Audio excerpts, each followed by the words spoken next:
religiosos. Pessoas de todas as religiões, eles vão dizer para vocês que eles sentem a presença de Deus, ou que sentem alguma coisa, eles se emocionam, eles choram, eles se dedicam àquilo que eles acreditam. Então, a experiência em si, ela não prova muita coisa. Ela não prova muita coisa. Então, dessa perspectiva, vem esse primeiro ponto aqui, que é possível alguém ter uma experiência religiosa, cristã, e não ser salvo.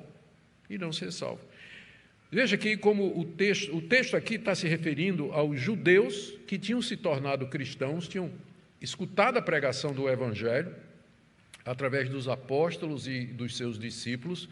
Eles tinham abandonado o judaísmo, feito profissão de fé em Cristo, foram batizados em nome de Jesus Cristo, mas agora, debaixo da pressão dos seus conterrâneos, eles estavam pensando em voltar atrás para o judaísmo, de onde, primeiramente, eles tinham saído. A experiência, então, a que o autor da carta aos Hebreus se refere, está aqui. São, basicamente, 5 coisas, 5 aspectos da experiência. Eles foram iluminados, verso 4. É impossível, pois, que aqueles que uma vez foram iluminados, quer dizer, a luz do Evangelho brilhou, e eles perceberam que Cristo era o Messias, foram recebidos na igreja e foram batizados. Segundo, ainda no verso 4, eles provaram do dom celestial, ou seja, emocionalmente sentiram a alegria de acreditar em Jesus como o Messias prometido, participaram da ceia do Senhor, como os demais também.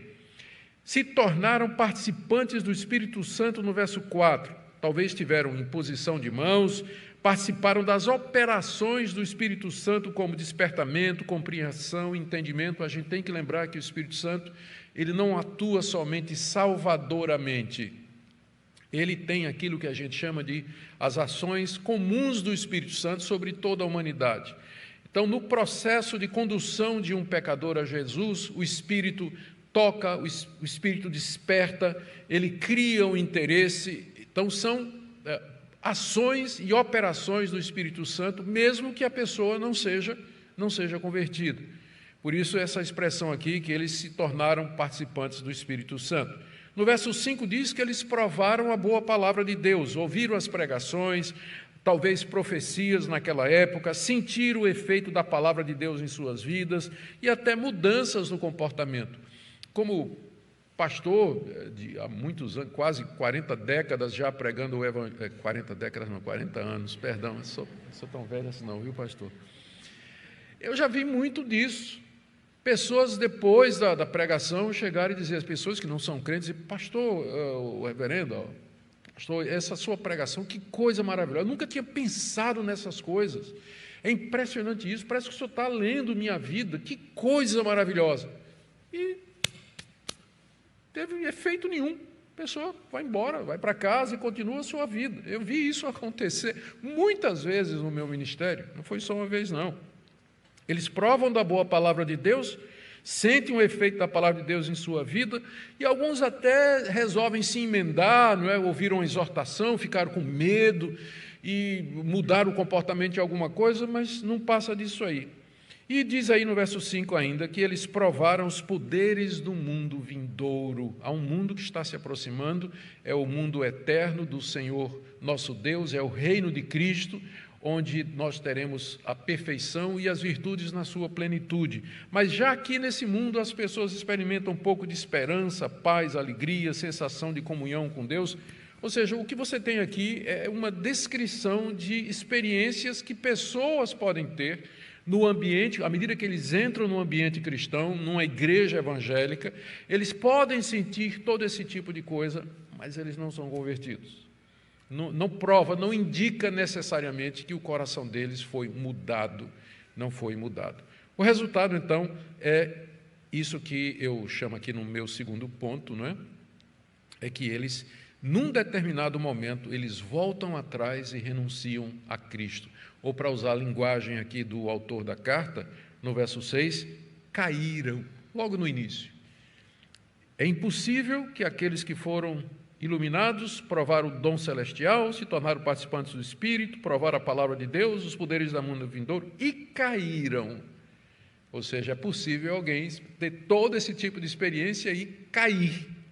E cair aqui significa negar a Cristo, significa cair desse estado em que eles estavam, cair dessa posição favorável em que eles estavam dentro da cristandade e quase que o Martin Lloyd Jones acha, né, que era em vias de conversão mesmo, né, em vias de conversão. Mas eles caíram desse estado, porque negaram a Cristo.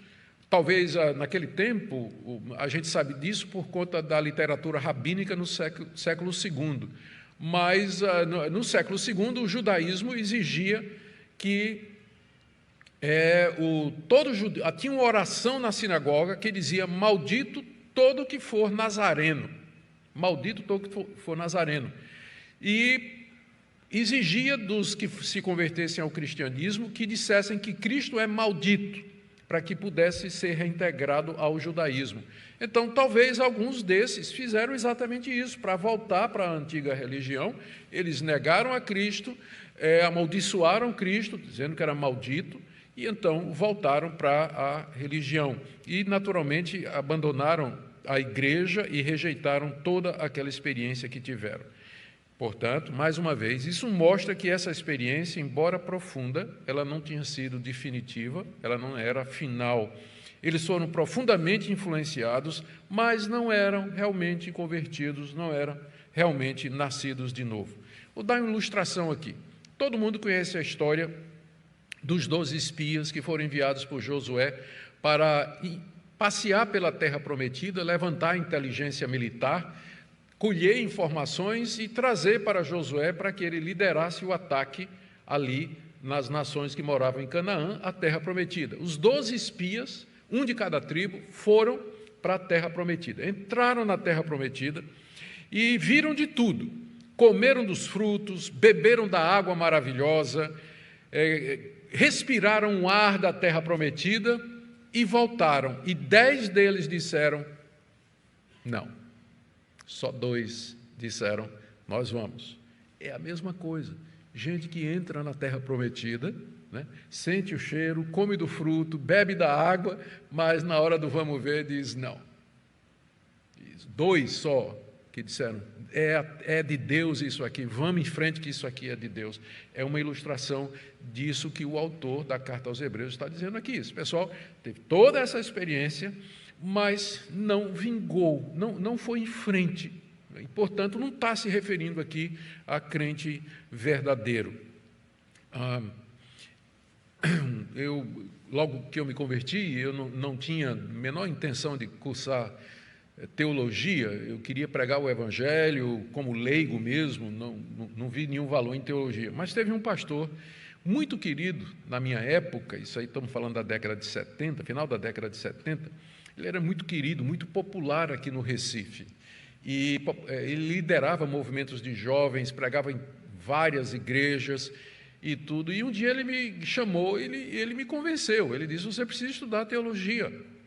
Você já está pregando, você está evangelizando, então teologia vai lhe fazer bem. Aquele homem me convenceu, porque eu era impressionado com ele, com sua piedade, com o seu conhecimento da palavra de Deus, a sua capacidade de pregação.